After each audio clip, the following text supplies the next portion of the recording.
अधिवेशन का कारवा लेकर पहुंचे हैं, जहां पर बात होगी बिजनौर की समस्याओं की, यहाँ की चुनौतियों की, यहाँ की परेशानियों की, यहाँ की परियोजनाओं की, यहाँ के विकास की, यहाँ की कला की और यहाँ के इतिहास की।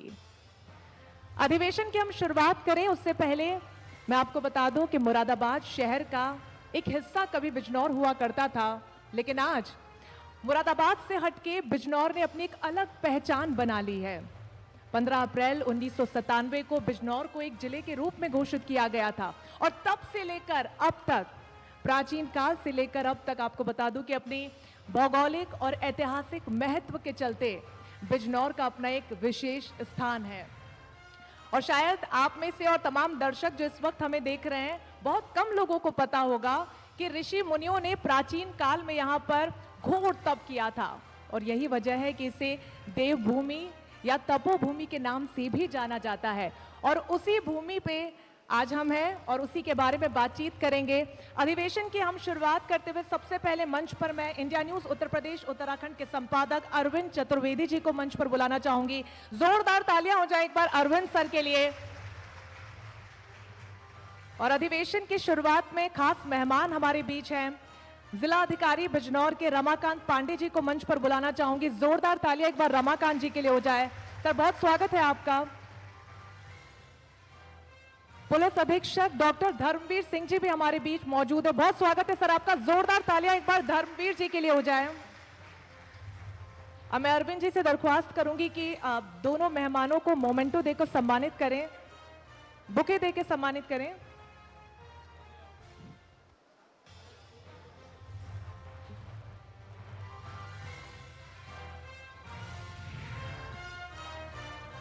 जोरदार तालियां बजती रहनी चाहिए।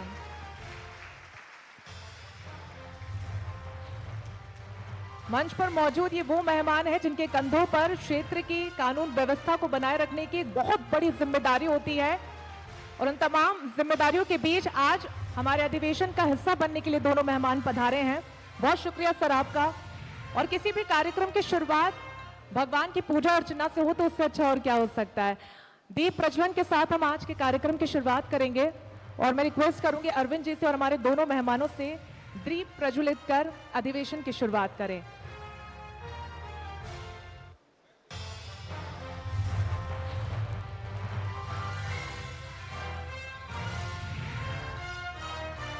जोरदार तालियां एक बार हो जाए।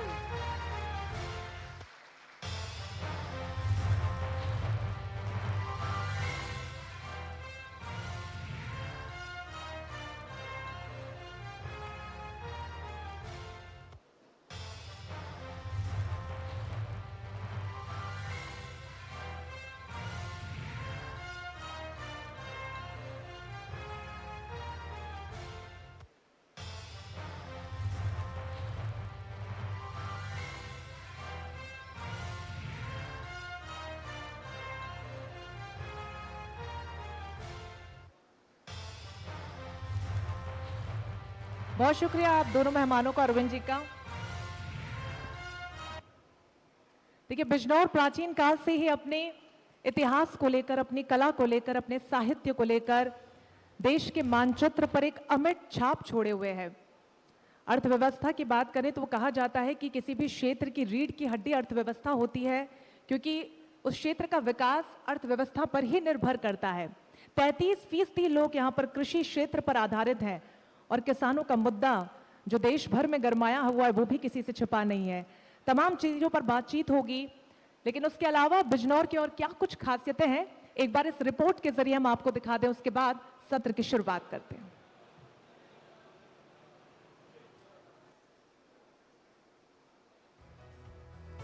बिजनौर एक ऐसा शहर जो जितना आधुनिक है उससे कहीं ज्यादा उसका अतीत भव्य और शानदार है। बिजनौर के बीच से होकर गुजरने वाली गंगा आज शहर से भले ही दूर हो गई हो, लेकिन गंगा की महत्वता आज भी बिजनौर के कण कण में है। गंगा नदी बिजनौर की संस्कृति के बारे में सदियों से बयां कर रही है उसकी भव्यता। हिमालय की उपत्यका में बसे बिजनौर को जहां एक ओर महाराजा दुष्यंत, परम प्रतापी सम्राट भरत, परम संत ऋषि कण्व और महात्मा विदुर की कर्म भूमि होने का गौरव प्राप्त है, वहीं आर्य जगत के प्रकाश स्तंभ स्वामी श्रद्धानंद, अंतर्राष्ट्रीय ख्याति प्राप्त वैज्ञानिक डॉक्टर आत्माराम, भारत के प्रथम इंजीनियर राजा ज्वाला प्रसाद की जन्मभूमि होने का सौभाग्य भी प्राप्त है। कहा जाता है कि महाभारत काल में भगवान श्री कृष्ण जब हस्तिनापुर में कौरवों को समझाने में विफल हो गए तो वह कौरवों की 56 मांगों को ठुकराकर गंगा पार महात्मा विदुर के आश्रम में आए थे। आज भी यहां महात्मा विदुर के पद चिन्ह मौजूद हैं। 4338 वर्ग किलोमीटर क्षेत्रफल में फैले बिजनौर की आबादी इस वक्त करीब 30 लाख से ज्यादा है। 1817 में बने बिजनौर में आज एक लोकसभा सीट और 8 विधानसभा सीटें हैं। 5 तहसीलों, 11 ब्लॉक और 18 नगर पालिका वाला बिजनौर आज आधुनिकता के रेस में बहुत तेजी से दौड़ रहा है। गन्ना बेल्ट के नाम से मशहूर बिजनौर चीनी कारोबार में एक अलग पहचान बना चुका है। प्रदेश की मौजूदा योगी सरकार ने बिजनौर को एक नई पहचान देने की कोशिश भी की है। यहां के काष्ठ कला को एक जिला एक उत्पाद योजना में शामिल किया गया है। योजना के लागू होने के बाद काष्ठ कला से जुड़े उद्योग लगाने के लिए सब्सिडी भी दी जा रही है। वहीं केंद्र की एक जिला एक उत्पाद योजना में खांडसारी, अचार, मुरब्बा उद्योग को शामिल किया गया है। बिजनौर को मिले इस दोहरे लाभ से यहां विकास की गंगा बह रही है। यहां के युवाओं के लिए रोजगार के नए अवसर सृजित हुए हैं। खांडसारी को बढ़ावा मिलने से चीनी के बाजार पर आया दबाव भी कम होगा। साथ ही किसानों को मूलभूत सुविधाएं देकर उनके जीवन में बड़ा बदलाव किया गया है। बिजनौर की पहचान आज आधुनिकता के साथ साथ कामयाबी के नए आयाम गढ़ने वाले जिले में होती है। आप सभी बिजनौर वासियों का इंडिया न्यूज उत्तर प्रदेश उत्तराखंड तहे दिल से स्वागत और अभिनंदन करता है। जोरदार तालियां हो जाए एक बार बिजनौर क्षेत्र के लिए। तो मोटा मोटी इस रिपोर्ट के जरिए आपने समझ लिया होगा कि बिजनौर की खासियतें क्या कुछ है, लेकिन आज इस अधिवेशन में विस्तार से हम बात करेंगे बिजनौर की तमाम परेशानियों और यहाँ की चुनौतियों के बारे में। लेकिन उससे पहले नगर पालिका अध्यक्ष बिजनौर की रुखसाना परवीन जी हमारे बीच में हैं। बहुत स्वागत है मैम आपका मंच पर। जोरदार तालियां एक बार रुखसाना जी के लिए हो जाएं और मैं अरविंद जी से दरख्वास्त करूंगी कि बुके देकर मैम को सम्मानित करें। Ma'am please.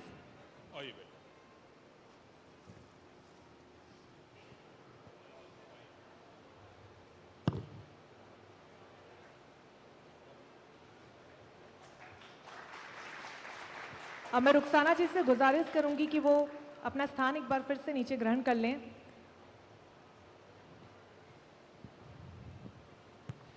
तो चलिए सत्र की शुरुआत करेंगे। पहला सत्र बेहद महत्वपूर्ण है और जिसका नाम है कोरोना काल के बाद जो तमाम प्रशासनिक चुनौतियां आई उसको कैसे पार किया गया और आने वाले समय में उसको लेकर रोड मैप क्या कुछ तैयार किया गया है। उस पर ज्यादा बातचीत के लिए जिलाधिकारी और पुलिस अधीक्षक दोनों ही मेहमान हमारे बीच में हैं और सत्र की शुरुआत करेंगे। Arvind ji, over to you sir.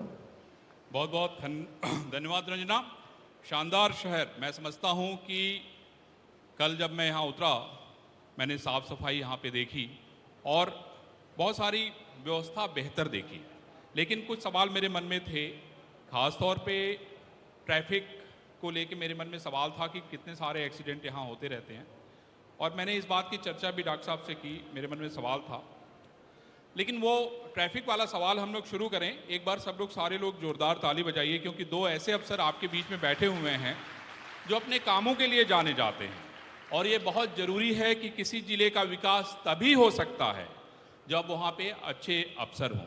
बहुत सारे हमारे बीच में छात्र बैठे हुए हैं जो जीवन में अफसर बनने का सपना देखते हैं, और मैं समझता हूँ कि आप लोगों को इस बात से सीख लेनी चाहिए कि आखिर अफसर कैसे बनते हैं।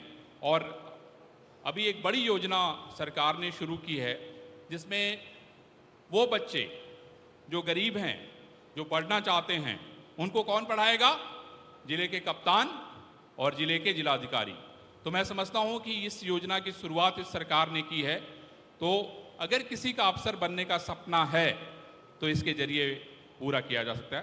डॉक्टर साहब, आप दोनों लोगों का बहुत स्वागत है। मैं समझता हूँ कि बहुत कठिन चुनौती से आप लोग इधर गुजरे हैं कोविड में। आप दोनों लोग माइक उठा लें और मैं समझता हूँ बारी बारी से आप लोग सवाल करता हूँ।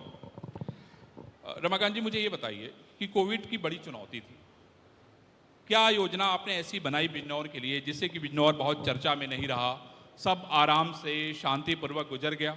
और अब एक बार फिर से जब कोविड का चैलेंज आपके सामने आ रहा है, आप देख रहे हैं कि संख्या, अभी आज मैंने लखनऊ का पढ़ रहा था तो वहाँ पे नंबर्स बहुत बढ़ गए हैं।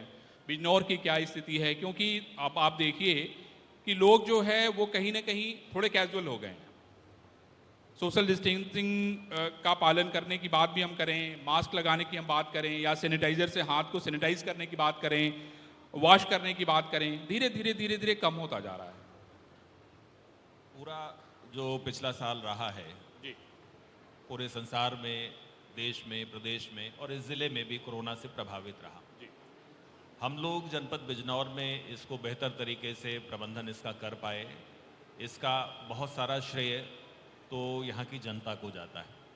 देखिए, Covid responsible behaviour, Covid protocol का पालन करना, मास्क लगाना, डिस्टेंस मेंटेन करना और सैनिटाइज़र वगैरह का प्रयोग करना, जब तक हमें जनता का सहयोग नहीं मिलता, हमारा प्रशासनिक तंत्र या पुलिस तंत्र कितना भी प्रयास करे वो संभव नहीं होता। चुनौती विशेष रूप से ये थी कि बिजनौर एक बड़ा क्षेत्रफल में बड़ा ज़िला है और ज़्यादातर क्षेत्र देहात का है। तो देहात में उसके लाभ भी हैं कि देहात में सोशल डिस्टेंसिंग सामान्य तौर पर यूं ही मेंटेन होती है कृषि कार्यों में। तो बड़े शहर न होने के कारण थोड़ा आसानी ज़रूर थी। शहरों में इसमें कोविड रेस्पॉन्सिबल बिहेवियर मेंटेन करने के लिए हमको प्रयास करना पड़ा। हमारे स्वास्थ्य विभाग की टीम, पुलिस विभाग की टीम और हमारे प्रशासनिक तंत्र ने इसमें, और मीडिया के लोगों का भी हमको सहयोग मिला है। तो उस वजह से इसमें जिस कम स्तर पर हम इसको मेंटेन कर पाए, इन सब का योगदान है। डॉक्टर साहब, मैं आपसे ये पूछना चाहता हूँ कि मुझे याद है आप इसके पहले मिर्ज़ापुर में थे, वो हमारा ज़िला है, इस नाते भी थोड़ा आपसे और भी बात करने की इच्छा हुई थी, क्योंकि जब तक आप हमारे ज़िले में थे हमारी आपकी बातें बड़ी कम हुई। मैं आपसे ये समझना चाह रहा हूँ, जिस समय आप आए थे यहाँ पे, एकाएक आते ही चैलेंज आपको मिल गया। कोविड तो था ही, उसके अलावा भी बहुत सारे चैलेंजेस थे, तो कैसे पार पाए? आपने क्या मैकेनिज्म इस्तेमाल किया आते ही? जो कोविड का चैलेंज था वो तो पूरे जिले नहीं, प्रदेश नहीं, देश नहीं, पूरे विश्व का था। जी जी। और उसमें 1 साल करीब हो गया, और 1 साल में सभी तंत्र ने और सभी लोगों ने लड़ने की तरकीब सीख लिया और बचाव के रास्ते अपना लिए।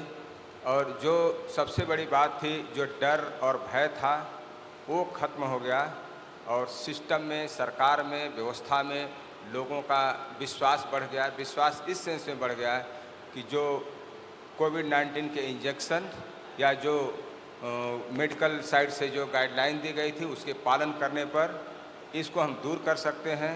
हमारे किचन स्ट्रांग हुए, हमारे व्यायामशाला स्ट्रांग हुई, हम अपने प्रति जागरूक हुए, और सरकार ने जो व्यवस्थाएं की मेडिकल साइड से, उससे ज़्यादा जो जागरूकता का अभियान है ये जन जन तक पहुंच गया है। जो पुनः दिखाई दे रहा है कि वेव आ रही है, आने वाली है, उसके प्रति सारी जनता, सारे लोग, पूरा शासन, प्रशासन सब सिस्टमेटिक तरीके से जागरूक है। और इस ज़िले में जब आया तो वो वेव चल रही थी, स्वयं जो अन्य समस्याएं थी, अपराधी लोगों के बीच में जो थोड़ा सा एक सामाजिक, थोड़ा सा पुलिस प्रशासन के प्रति जो विश्वास की कमी नज़र आ रही थी, तो जिलाधिकारी महोदय से डिस्कस करके यहाँ के प्रशासनिक लोगों से कि यहाँ के बताया गया कि अब 45 लाख पॉपुलेशन हो जाएगी, तो सबको साथ में लेकर के, सबको विश्वास में लेकर के कि हम लोग आपके लिए हैं, हम भी एक रिसोर्स हैं, डीएम एसपी या जितने विभाग है एक संसाधन है, ये सारे संसाधन आपके लिए है। लोगों के बीच में त्योहारों के दौरान लोगों से वार्ता करने का अवसर मिला और भिन्न भिन्न अवसरों पर, और किसान आंदोलन के समय भी अवसर मिला। लोगों का इंटरेक्शन काफ़ी बढ़ा और प्रशासन में, जनता में काफ़ी अच्छा व्यवहार और विश्वास कायम हुआ। डॉक्टर साहब ये बताइए मुझे, मैं भी देख रहा था सवेरे जब मैं यहाँ आने से पहले मैंने सोचा कि कुछ आप लोगों के बारे में पढ़ूँ, तो मैंने देखा कि गंगा की एक बड़ी योजना के लिए मुख्यमंत्री यहाँ पे खुद आए थे और ये तय हुआ था कि 1038 गाँवों से जो है योजना जहाँ जहाँ से गुजरेगी, सरकार की कोशिश होगी कि वहाँ के लोगों को रोजगार मिले और गंगा निर्मल हो। लेकिन मैं एक रिपोर्ट पढ़ रहा था अभी, यूपी पीसीबी की रिपोर्ट, जो कि 2018-2020 की रिपोर्ट है, उसमें 30 में से 28 जो नमूने लिए गए थे जगहों पे, उसमें उसकी स्थितियाँ खराब थी, बीओडी की भी हालत खराब थी।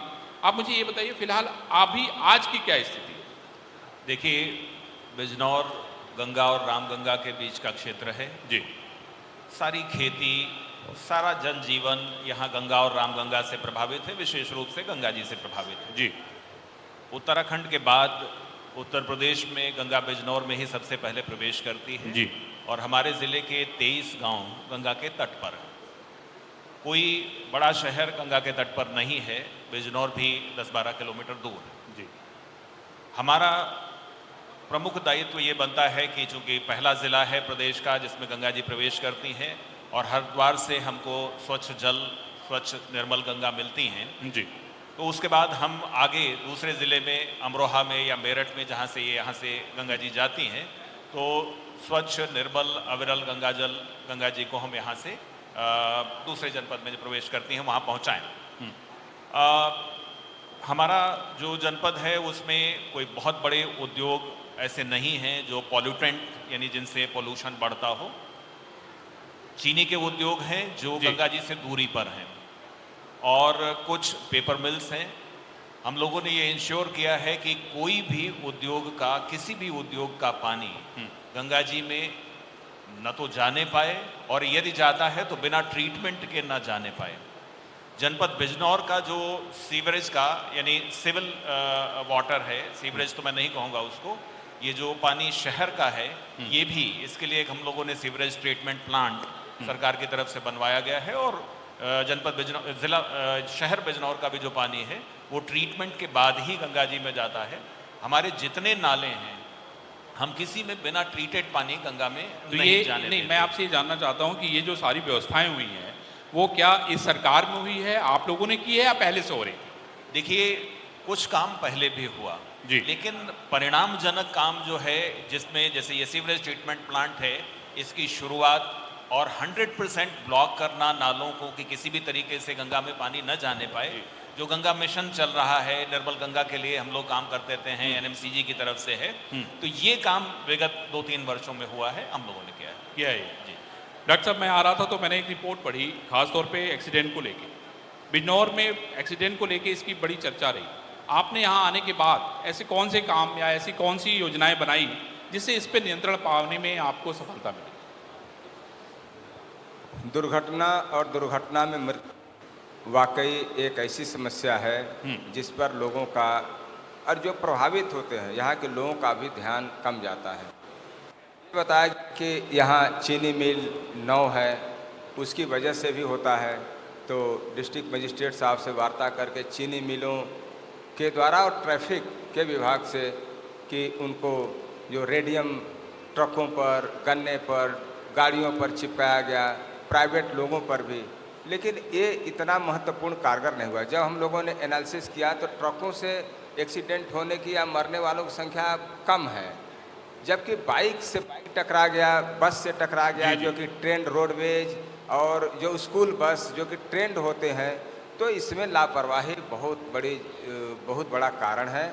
इसके लिए ट्रैफिक माह जो पुलिस की तरफ से चलाया जाता है, ट्रैफिक सप्ताह, ये सफिशिएंट नहीं है।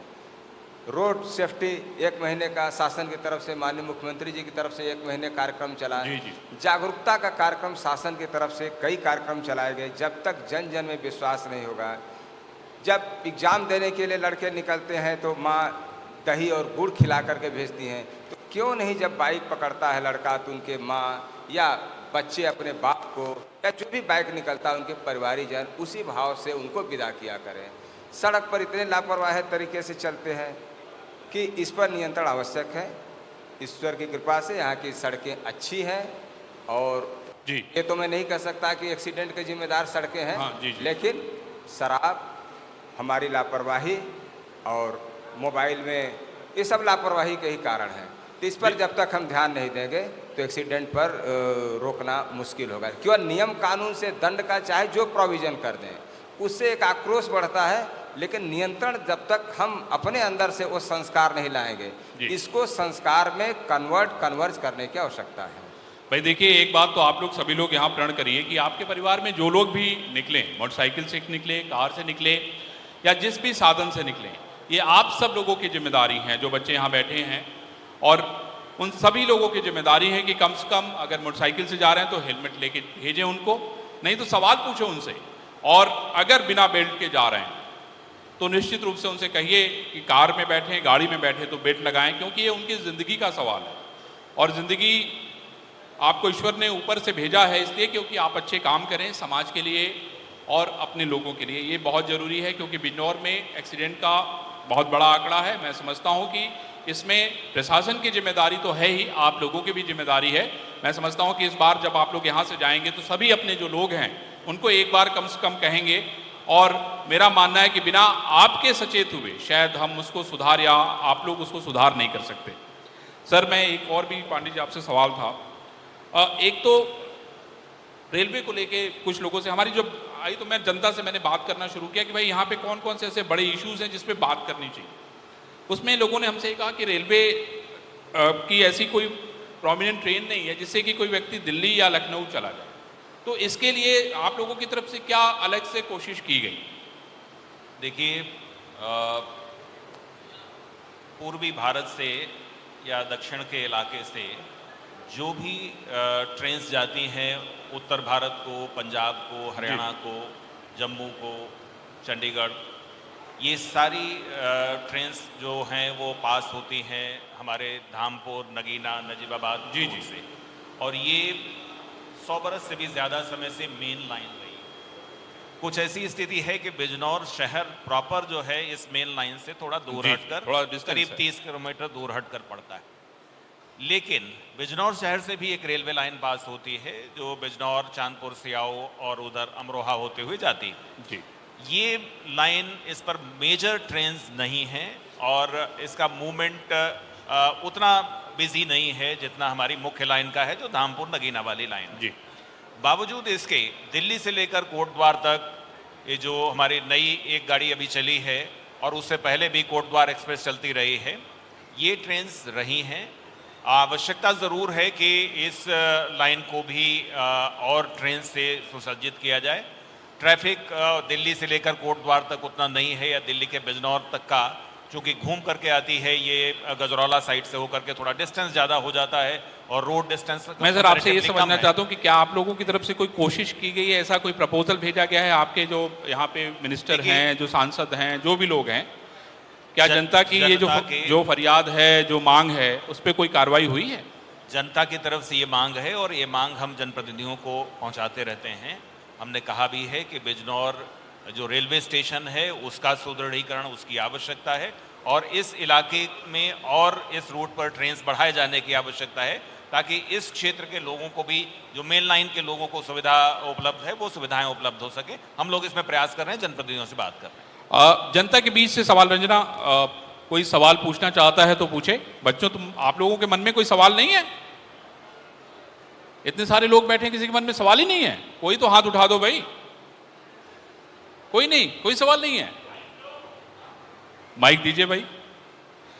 भाई कोई आईएएस बनना चाहता है, कोई आईपीएस बनना चाहता है, आज देम, पूछिए आप सवाल। हेलो, अभी पूछो रंजना, वो लास्ट में किसको सवाल पूछने दीजिए भाई।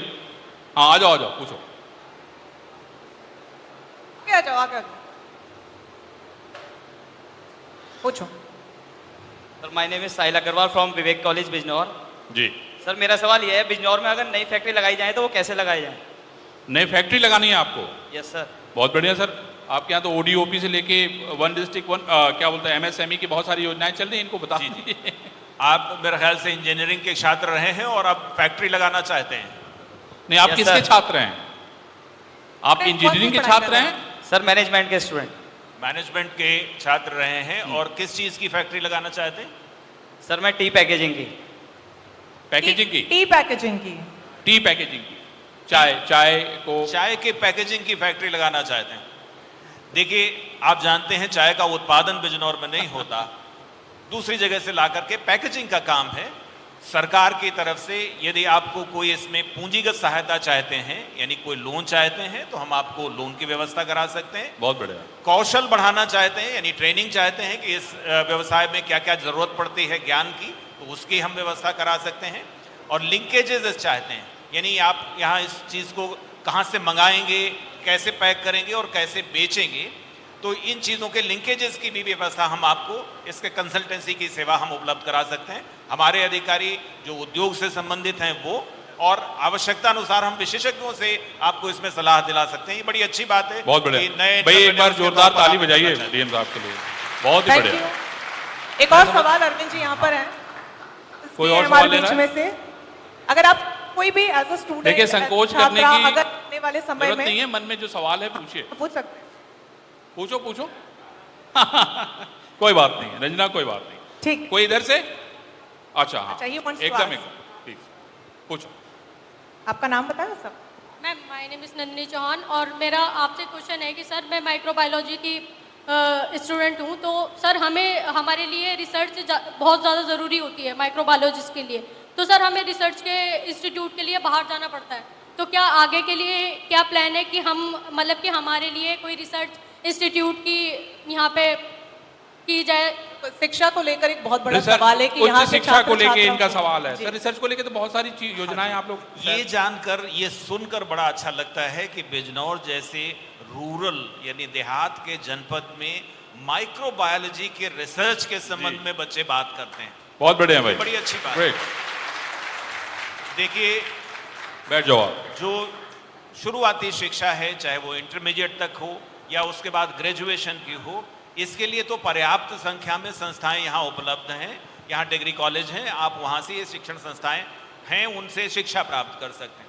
आप जान रहे हैं, एक मेडिकल कॉलेज यहाँ नया बिजनौर में वर्तमान सरकार के समय में ये खुल रहा है। यहाँ एक स्वाहिड़ी स्थान है, वहाँ पर नया मेडिकल कॉलेज खुल रहा है। वहाँ नई नई चीज़ें आएंगी, अभी थोड़ा सा उसमें वक्त लगने वाला है, लेकिन ये व्यवस्था वहाँ भी रहेगी कि मेडिकल के क्षेत्र में नई रिसर्चेस कैसे हो सकती हैं। ये कि आसपास के इलाके में कहाँ पर माइक्रोबायोलॉजी के रिसर्च की व्यवस्थाएं हैं, सुविधाएं हैं, ये कंसल्टेंसी हमारे जो आपके विद्यालय के लोग हैं वो भी दे सकते हैं, या हमारे पास आकर के अगर आप ये जानकारी जानना चाहेंगे हमारे विकास विभाग में, तो जो एम्प्लॉयमेंट वाले लोग हैं वो भी आपको बता सकेंगे कि आसपास कौन सी संस्थाएं हैं जहां ये शिक्षा आप प्राप्त कर सकते हैं। बिजनौर में माइक्रोबायोलॉजी के रिसर्च की अभी व्यवस्था नहीं, मैंने आपको बताया मेडिकल कॉलेज खुल रहा है, फिर धीरे धीरे ये चीजें, ये रास्ते खुलेंगे। लेकिन भविष्य उज्जवल है, भविष्य उज्जवल है, और आप लोग DM साहब के यहाँ जा के पूछ सकते हो। ये बड़ी अच्छी बात आपने कही है और उनको भी अच्छा लगा और मुझे भी बड़ा अच्छा लगा कि नहीं, लोग इतने जागरूक है कि नहीं रिसर्च को, क्योंकि रिसर्च को लेके बहुत सारे सवाल जवाब होते रहते हैं। बहुत सारे लोग PhD में एडमिशन ले लेते हैं, पता चला पुरानी कॉपी जो है वो उसको जिरोक्स करा के जमा कर देते हैं। तो रिसर्च की स्थिति वाकई यहाँ पे जो है उसमें बहुत कुछ करने की जरूरत है। बहुत ही बढ़िया। धर्मवीर साहब, मिशन शक्ति को लेके बहुत सारी बातें सरकार कर रही है और मैं समझता हूँ कि बहुत आवश्यक भी है। आप देखते हैं जिस तरह के आंकड़े हैं, अगर हम उत्तर प्रदेश की बात करें तो वो चौंकाने वाले दिखते हैं। आप देखिए कि जो रेप की घटनाएं होती हैं, कुकर्म की घटनाएं होती हैं, बहुत सारे उसमें ऐसे लोग होते हैं, इन्वॉल्व होते हैं जो आपके जानकार होते हैं। आप लोगों ने इसके लिए पिछले दिनों एक बड़ी घोषणा हुई थी कि भाई ऐसे लोगों को हम लोग सार्वजनिक करेंगे, उनको हम एक्सपोज करेंगे, उनको हम दुनिया को बताएंगे कि भाई ये वो लोग हैं जो इस तरह का काम कर रहे हैं। तो सर, मिशन शक्ति को लेके आपकी पुलिस अभी फिलहाल क्या कर रही है आपने जो योजनाएं लागू की उसका किस तरह से फायदा होगा? मिशन शक्ति कार्यक्रम गवर्नमेंट की तरफ से जो सर्दी नवरात्र से चैत्र नवरात्र तक, जो कि शक्ति का ही प्रतीक, दोनों नवरात्र दुर्गा जी का आदि शक्ति का प्रतीक है, ये चयनित किया गया है, एक सिंबॉलिक है। लेकिन जो एंटी रोमियो दस्ता पिछले 4 सालों से एवं महिलाओं के विरुद्ध होने वाले अपराधों में जो कड़ी से कड़ी कार्रवाई करने के बाद आईपीसी सीआरपीसी में संशोधन हो चुका है। समय समय पर अनेक कार्यक्रम जागरूकता वाले चलते हैं, स्कूलों में, कॉलेजों में। जितने 100 कोई ना नंबर मिले तो 112, 1090, 181 तमाम हेल्पलाइन नंबर हैं। इन सब के बावजूद घटनाएं हो जाती हैं। उस पर फिर बारी आती है पुलिस प्रशासन की किस तरीके से रिएक्ट करता है। तो इसमें काफ़ी संवेदनशीलता के साथ सरकार की तरफ से और पुलिस प्रशासन की तरफ से संवेदनशीलता इस सेंस में कि प्रत्येक थाने में महिला हेल्प डेस्क खुल गया है, प्रत्येक थाने में, प्रदेश के, न केवल बिजनौर, प्रदेश के प्रत्येक थाने में। और अभी हाल ही में एक रिपोर्टिंग चौकी महिला थाने पहले से ही है, 3 रिपोर्टिंग चौकी इस जनपद में भी, जितने एडिशनल एसपी उनके सुपरविजन में, क्योंकि एक थाने पर डिपेंडेंसी न रहे। उनकी शिकायतें अलग से लेडीज़ कांस्टेबल द्वारा ही अनुश्रवण किया जाए, उनके द्वारा ही निस्तारण हो, उनकी सूचनाओं को गोपनीय रखा जाए। और इस महिला हेल्प डेस्क या जो रिपोर्टिंग चौकी है, न केवल लड़कियों के लिए, महिलाओं के लिए है, वृद्धा से लेकर के बालिका से, तरुणी युवती से लेकर के सभी ग्रुप के महिलाओं के लिए है। संवेदनशीलता एक महत्वपूर्ण चीज़ है। प्रशासन, शासन काफ़ी संवेदनशील हुआ है। जो घटनाएं हुई हैं उसको बहुत ही संवेदनशीलता के साथ, सूक्ष्मता के साथ, गोपनीयता के साथ उनके निवारण के लिए कार्य किए जा रहे हैं। लेकिन मेरी अपील है कि बच्चियों को भी कि जब भी इस प्रकार की घटनाएं होती हैं अचानक, तो मुझे लगता है रेयर है, दोनों तरफ से जब फ़ोन की बातचीत, चैटिंग, मिलना जुलना, थोड़ा सा उसमें सतर्कता बरतें। गार्जियंस को कॉन्फिडेंस में लें, अपनी बातों को बताएं। अगर पॉजिटिव बातें तब भी बताएं, नेगेटिव बातें तब भी बताएं। नहीं बताते हैं, इसी में फिर फंस जाते हैं। 363, 66, फिर लड़के लड़कियों का जाना, मुकदमा काम करना, फिर चेंज इनटू बलात्कार 376 में, ये सारी समस्या है। अपील भी है कि आप लोग अपने सर्किल में थोड़ा सजग रहें, सहज रहें और हम लोग का भी सहयोग करें, हम पर भी विश्वास रखें। हमारी संवेदनशीलता में कोई कमी नहीं आएगी कार्रवाई में। जी, 2 बातें मैं इसमें जोड़ना चाहूँगा। पहली बात तो ये है कि यहाँ बिजनौर में सामाजिक कारणों की वजह से जो जन्म के समय बेटों और बेटियों का अनुपात है वो खराब रहा है। ये विगत 2 वर्ष में इसमें बहुत अच्छा काम हुआ है और बहुत अच्छा इम्प्रूवमेंट बहुत हुआ बढ़िया, है। बहुत बढ़िया। ये पूरे देश में बिजनौर उन कुछ जनपदों में है जिनमें लिंगानुपात बेटियों का बेटों से जन्म के समय, इसमें सबसे अच्छा इम्प्रूवमेंट बिजनौर में हुआ है। मिशन शक्ति के तहत ये कार्यक्रम हम लोगों के भाई सारी बेटियां ताली तो बजा दे भाई, बहुत ही बढ़िया। दूसरी बात जो कप्तान साहब कह रहे थे जी, कि मिशन शक्ति के तहत जो अपराध हो रहे हैं महिलाओं के, बेटियों के प्रति, उनमें क्या कार्रवाई हम लोग कर रहे हैं और कितनी सख्ती हम कर रहे हैं, इसके बारे में मैं आपको जानकारी में लाना चाहूँगा जी। कि कुछ घटनाएं ऐसी हुई जिनमें हमको आवश्यकता पड़ी कि एनएसए के तहत हमें कार्रवाई करनी हुई और हमने जनपद बिजनौर में करीब 4 मामलों में एनएसए कंफर्म नहीं कराया और लोग जेल में। यानी बेटियों, महिलाओं के प्रति अगर कोई अपराध होता है उसमें जितनी सख्त कार्रवाई हम कर सकते हैं वो हम कर रहे हैं। दूसरी बात, जिनमें मुकदमा दर्ज हुआ है जी, उसमें हमने ये इंश्योर किया है, हमारे पुलिस के अधिकारियों ने ये इंश्योर किया है और प्रोसिक्यूशन के हमारे सहयोगियों ने इंश्योर किया है और हमें ये सहयोग प्राप्त हुआ है हर दिशा से कि उनमें तुरंत सजा हो जाए जो दोषी लोग हैं उनको जी। और ये भी मुझे बताने में हर्ष है कि बिजनौर प्रदेश में उन कुछ पहले जनपदों में है जिनमें सबसे ज़्यादा कार्रवाई हुई है और सजा याफ्ता लोग हम जेल भेजे हैं, हम लोगों ने कन्विक्शन कराया है जो महिलाओं के प्रति अपराध हैं या बच्चों के प्रति अपराध हुए हैं उन मामलों में। बहुत ही शानदार, तेजी से हम बहुत ही शानदार। देखिए, ये बहुत जरूरी है कि आपके जिले के जो मुखिया हों, अगर वो आपके बारे में इस तरह से सोचते हैं तो मैं समझता हूँ कि जिले का विकास निश्चित रूप से होगा। लेकिन मेरी एक और रिक्वेस्ट है, होता क्या है कि आज के समय में लोग इतने व्यस्त हैं कि उनके पास अपने बच्चों से बात करने का वक्त नहीं होता है। सभी लोगों के अलग अलग कमरे हो गए हैं। ज़्यादातर बच्चे जो है आप देखिए, अगर जाइए तो उनके पास वक्त नहीं होता है, वो फेसबुक पे बिजी हैं, ट्विटर पे, मतलब जितने भी सोशल साइट्स हैं उसमें व्यस्त रहते हैं। मेरा सिर्फ ये कहना है कि आप समाज को देखो, अपनी आंखों से देखो, क्योंकि सपने बहुत बड़े बड़े हैं और सपने जब खुली आंखों से नहीं देखोगे तो पूरे नहीं होंगे। इसलिए बहुत आवश्यक है कि सपने देखिए। सोशल मीडिया तो पूरी ज़िंदगी रहेगी, और अगर आपको लगता है कि नहीं कुछ भी गलत कहीं हो रहा है तो उसको ताकत के साथ बताइए, अपनों से बताइए, क्योंकि वो आपके साथ खड़े रहेंगे। और अगर आपको लगता है कि नहीं कोई आपका अपना भी नहीं सुन रहा है तो आपके पास कई नंबर हैं जो डॉक्टर साहब ने अभी बताया, और उस पर आप अपनी बात कहिए। और मैं समझता हूँ कि कोई भी ऐसी बात नहीं होती है जो समाज में एक बार जब सामने आ जाती है तो उसको न्याय न मिले।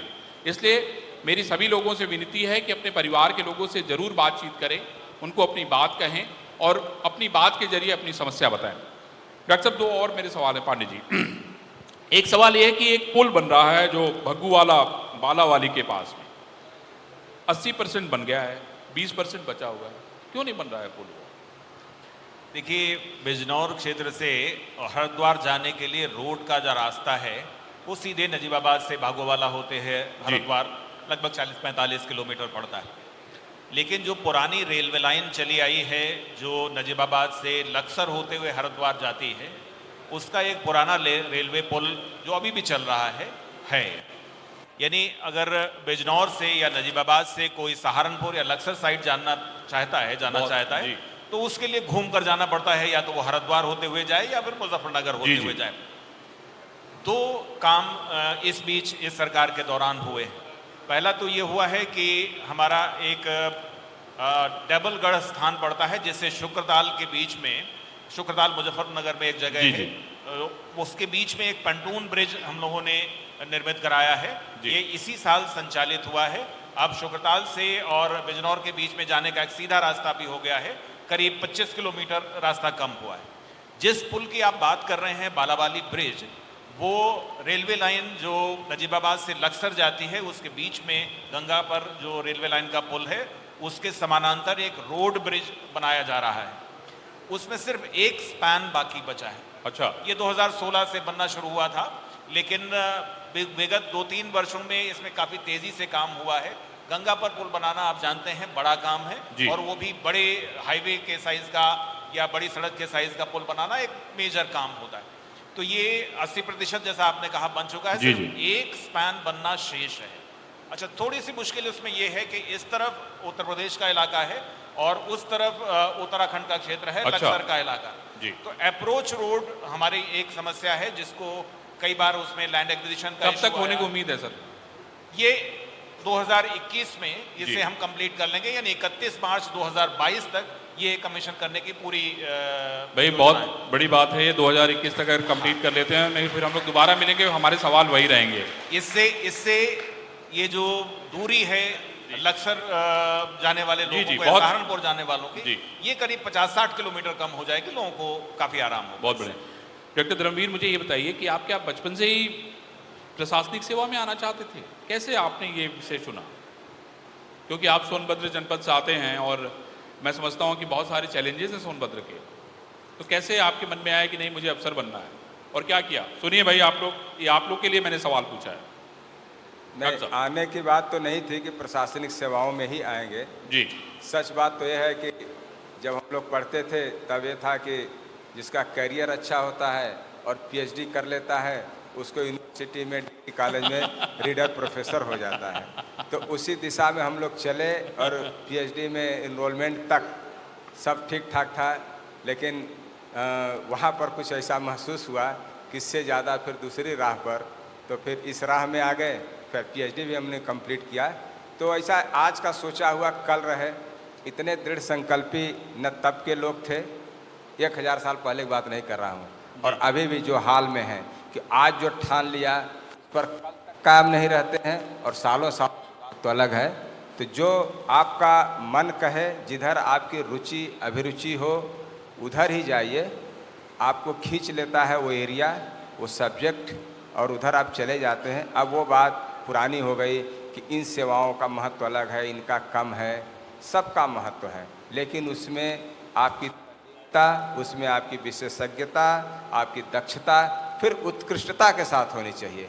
ये बीच बाच वाले तो चाहे जिधर रहिए, चाहे इधर रहिए, चाहे उधर रहिए, सबका नाम है और बस काम को उत्कृष्टता के साथ करने की ज़रूरत है। ये कोई जरूरी नहीं है। बहुत बढ़िया डॉक्टर साहब। तो देखिए, भूगोल के विद्यार्थी रहे हैं, भूगोल पढ़ाना चाहते थे, लेकिन किस्मत इनको कहीं और लेके आई।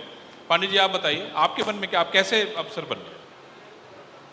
देखिए, जब आप विश्वविद्यालय में होते हैं या इंटर कॉलेज में होते हैं तो सभी लोगों के मन में होता है कि आगे के आने वाले जीवन में वो क्या करने वाले हैं। मेरे मन में कोई बहुत बड़ी योजना कि मुझे ऑफिसर बनना है, ऐसी नहीं। ये ज़रूर रहा है कि जो भी काम करो अच्छे से करो। यदि एक पन्ना, एक पृष्ठ आपको किसी पुस्तक का पढ़ना है जी, तो उस पृष्ठ को पढ़ने के बाद उस पृष्ठ में कुछ शेष नहीं बचना चाहिए। कोई छोटा मोटा भी काम करना है तो इतनी बेहतर तरीके से, इतने अच्छे तरीके से किया जाए कि आप कह सकें कि साहब बाकी लोगों से सबसे अच्छा हमने किया। बहुत ही बढ़िया। और ये धीरे धीरे ये चीज़ें आपके चरित्र में, आपके व्यक्तित्व में आ जाती हैं कि आप जहाँ बैठे हैं वहाँ सफाई रखना चाहते हैं, जो काम कर रहे हैं उसको बहुत बेहतर तरीके से करना चाहते हैं, दूसरे लोगों की चिंता करते हैं, उनकी अपनी जो कुछ उपलब्धियां हैं उसके अलावा दूसरे लोग क्या कर सकते हैं, किसी की मदद कैसे की जा सकती है। लगातार ये चीज़ें मन में रहें। बाकी इस एटीट्यूड के साथ आप किसी भी परीक्षा में बैठेंगे जी, किसी भी क्षेत्र में जाएंगे वहाँ अच्छा करेंगे। मैं यहाँ इस प्रशासनिक क्षेत्र में ना होता, जंगल में होता तो कुआं खोद के पानी पी रहा होता। तो इसमें कोई बहुत मैं ये नहीं समझता कि बहुत ही बढ़िया बात कही है। सिर्फ परिश्रम की बात है, एक एटीट्यूड की बात। बहुत बढ़िया भाई, देखिए जोरदार ताली बजाइए। आपके पास दो बहुत ही अच्छे अफसर हैं। सर, मैं आप दोनों लोगों को बहुत धन्यवाद दूंगा कि आप लोगों ने अपना इतना कीमती समय निकाल के इंडिया न्यूज़ को दिया।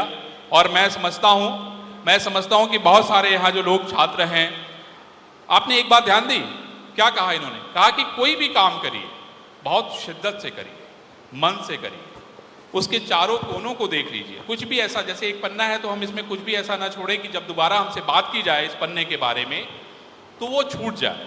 तो मैं समझता हूँ ये दुष्यंत की धरती है। कितने बड़े बड़े लोग यहाँ पैदा हुए हैं, महाराजा धीराज भरत की कर्मभूमि है। तो मैं समझता हूँ कि यहाँ से जो लोग निकलेंगे वो निश्चित रूप से देश और दुनिया में काम करेंगे। ऐसे अफसरों को बहुत बधाई, बहुत धन्यवाद। मैं समझता कि हम लोग अगली बार और किसी नई जगह मिलेंगे तो बहुत सारे नए सवालों के साथ मिलेंगे। डॉक्टर साहब, डॉक्टर धर्मवीर और आर.के. पांडे जी को बहुत बहुत थैंक यू, धन्यवाद सर। एक बार जोरदार तालियां हमारे दोनों खास मेहमानों के लिए हो जाए। मैं चाहूंगी कि आप दोनों मेहमान थोड़ी देर मंच